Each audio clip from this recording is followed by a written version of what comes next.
శ్రీ గురుభ్యో నమః. మన సంస్కృతి పాశ్చాత్య సాధకులలోని కొందరు భారతీయ సంస్కృతిని గురించి అడిగిన ప్రశ్నలకు మాస్టర్ ఈకే గారు అందించిన సమాధానములు ఈ గ్రంథములో పొందుపరచటము జరిగినది. అటువంటి ఈ గ్రంథమును మనము అధ్యయనం చేస్తూ ఉన్నాము.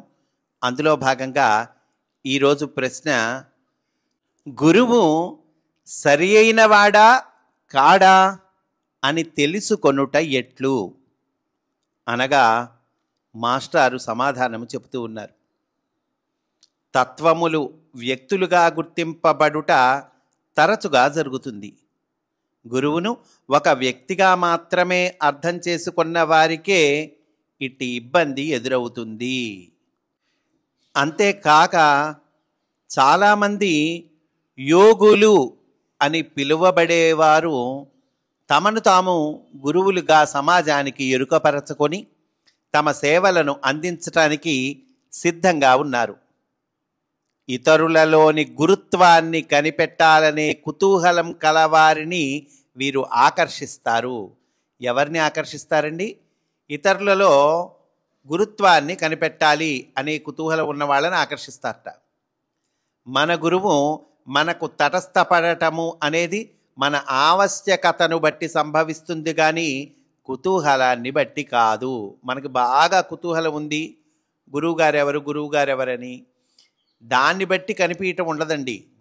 గురువు మనకి తటస్థపడటం అనేటువంటిది ఉండదు. మన ఆవశ్యకతను బట్టి ఆయన తటస్థపడటము అనేటువంటిది ఉంటుంది. గురువు అనే వెలుగు యొక్క ప్రతిబింబముగా గురువు అనేవాడు ప్రతి ఒక్కని దగ్గరకు వస్తాడు.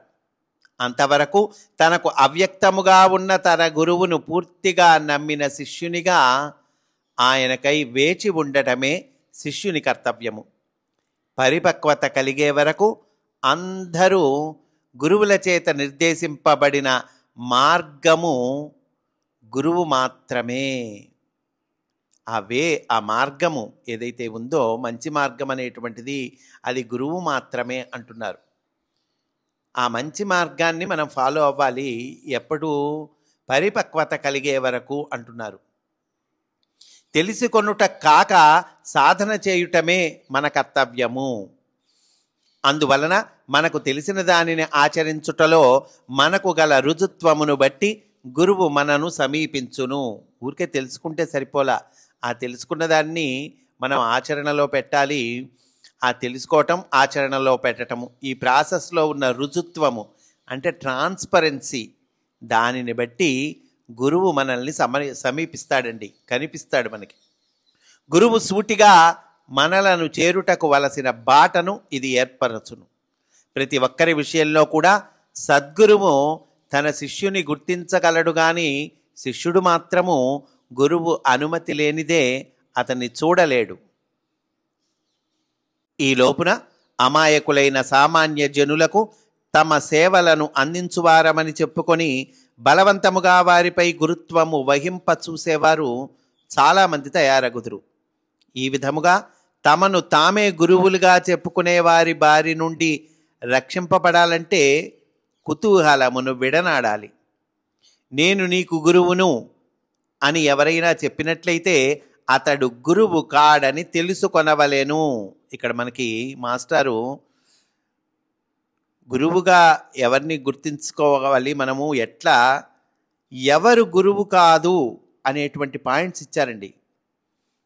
నీ నుండి లబ్ధి పొందుటకు కానీ, నిన్ను స్వంతము చేసుకొనుటకు కానీ, లేక నీవు స్వతంత్రముగా ఆలోచించి తెలుసుకొని ఆచరించే ప్రాథమిక హక్కును హరించుటకు కానీ ఎవరైనా ప్రయత్నించినచో అట్టివాడు గురువు కాదని నిశ్చయముగా తెలుసుకొనవలెను. ఫలానా వాళ్ళు గురువు కాదంటున్నారండి. ఎవరండి? నీ నుండి లబ్ధి పొందాలి అని అనుకునేవాడు గురువు కాదు. నిన్ను స్వంతం చేసుకోవాలి అనుకునేవాడు కానీ, లేదా నువ్వు స్వతంత్రంగా ఆలోచిస్తున్నావు, తెలుసుకుంటున్నావు, ఆచరిస్తున్నావు, ఈ ప్రాథమిక హక్కును హరించేవాడు, అట్లా దానికోసమై ప్రయత్నించేవాడు గురువు కాదు. నువ్వు సొంతగా ఆలోచించద్దు, నేను చెప్పిందే విను అనేటువంటి వాడు గురువు కాదండి. మాస్టర్ చాలా క్లియర్గా చెప్తూ ఉన్నారు. అటువంటి వారి నుండి నీవేమైనా ప్రయోజనమును ఆశించినచో, అంటే అట్లాంటి వాళ్ళ నుండి నువ్వు గనక ఏమైనా ప్రయోజనాన్ని ఆశిస్తే ఏమైతావు? వారి బారి నుండి నిన్ను నీవు రక్షించుకొనలేవు. ప్రాపంచిక విషయముల యందు ఆసక్తి కల శిష్యులు తాము బాగా పలుకుబడి ధనము మొదలైనవి కల శిష్యులతో పరిచయములు పెంచుకొనుటకు గురువుల వద్ద చేరుదురు. అటువంటి వారు నకిలీ గురువులచే ఆకర్షితులగు ప్రమాదము ఉన్నది. నిన్ను బలవంతముగా తన శిష్యుని చేసుకొనుటకు తన గొప్పదనము శక్తిని నీకు తెలియజేసి ఒప్పించే ప్రయత్నము చేసేవాడు గురువు కాడు. నీ నిత్యకృత్యములు, నీ ఆశ్రితులందు నీ కర్తవ్యము అతని ఆధ్యాత్మిక కార్యక్రమముల కారణముగా క్రమము తప్పినట్లయితే అతడు గురువు కాదని నీవు తెలుసుకొనవలెను. నీ ధనమును నీ ఆశ్రితులకు గాక ఇతరుల కోసము ఖర్చు పెట్టదలిచిన వాడు గురువు కాడు. అంటే ఆశ్రితులు అంటే భార్య, పిల్లలు, మన మీద ఆధారపడిన వాళ్ళు ఉంటారు, తల్లిదండ్రులు. కనుక వాళ్ళ కోసం కాకుండా ఇతరుల కోసం ఖర్చు పెట్టదలిచినటువంటి వాడు గురువు కాడు. నీ ఉద్యోగము నీ కుటుంబమునకు సంబంధించిన అవసరాలకు కాకుండా నీ సమయాన్ని కోరువాడు గురువు కాదు. ఈ విధమైన కొన్ని గుర్తులతో నీవు వేచి ఉంటూ ఆ కాలమున ఈ కుహనా గురువులందు ఎవరినీ అవమానపరచవలసిన పని లేదు. అంటే మన గురువెవరో మనకు తెలియలేదు, వెయిట్ చేస్తూ ఉన్నాము. అయితే మార్గమే గురువు అన్నారు కదండి, మంచి మార్గం ఏదో దాన్ని పాటిస్తూ ఉన్నాము, మన కర్తవ్యాన్ని మనం చక్కగా నెరవేరుస్తూ ఉన్నాము. ఆ టైంలో ఈ కుహనా గురువులు ఉన్నారే, వాళ్ళని మనం అవమానపరచవలసిన అవసరం లేదంటున్నారండి మాస్టారు. వారిలో కూడా అంతర్యామి అయిన భగవంతుని చూచి వారిని గౌరవించటం ద్వారా వారికి సహాయం చేస్తూ వారు కోరిన దానిని దానబుద్ధితో వారికి ప్రసాదిస్తూ, అది కూడా నీ శక్తికి మించకుండా చేస్తూ వారి గురుత్వాహంకారమును తృప్తిపరుచున్నట్లుగా వారిని పూజిస్తూ ఉండవలెను. మనమేం తక్కువ చేసి మాట్లాడక్కర్లే, ఏం చెయ్యక్కర్లేదండి. వాళ్ళ కోరింది మనకి చేతనైంది దానబుద్ధితో ప్రసాదిస్తూ ఉండొచ్చు. వాళ్ళ గురుత్వాహంకారమును తృప్తిపరచున్నట్లుగా వాళ్ళని పూజ చేస్తూ ఉండొచ్చు. ఏది మన శక్తికి మించకుండా అన్నారు. ఎవరినో ఒకరిని గురువుగా గ్రహించటము కాక నీ హృదయము సద్గురువును మాత్రమే వరించి ఆయన అంగీకారాన్ని పొందే వరకు వేచి ఉండే కన్యగా వెలయుగాక. నీ హృదయం ఎలా ఉండాలండి? ఒక కన్యగా ఉండాలి. ఈ కన్య ఎవరిని వరించాలి?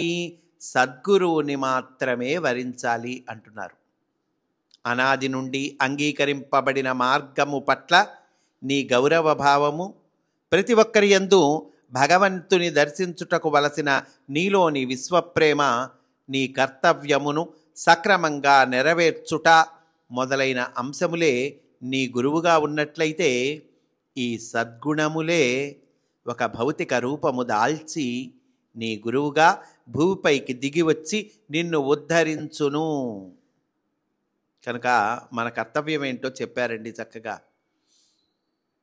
ఏంటండి మన కర్తవ్యం? అనాది నుండి అంగీకరింపబడిన మార్గము పట్ల, మన సనాతన ధర్మం, ఈ మార్గం ఏదైతే ఉందో ధర్మ మార్గము, దాని పట్ల గౌరవభావం కలిగి ఉండాలి. ప్రతి ఒక్కరి యందు భగవంతుని దర్శిస్తూ ఉండాలి. దానికి కావలసిన విశ్వప్రేమ, నీ కర్తవ్యమును సక్రమముగా నెరవేర్చుట మొదలైన అంశములే మన కర్తవ్యాన్ని, మన ఎదుటిగా కర్తవ్యం కనిపిస్తుంది, దాన్ని మనం చక్కగా నెరవేరుస్తూ పోతూ ఉండాలి. ఈ అంశములు నీ గురువుగా ఉన్నట్లయితే కనుక ఈ సద్గుణములే, ఈ మంచి లక్షణాలే ఒక భౌతిక రూపం దాల్చి నీ గురువుగా భూమిపైకి దిగివచ్చి నిన్ను ఉద్ధరిస్తాయి అంటున్నారండి మాస్టారు. స్వస్తి. వాసుదేవ.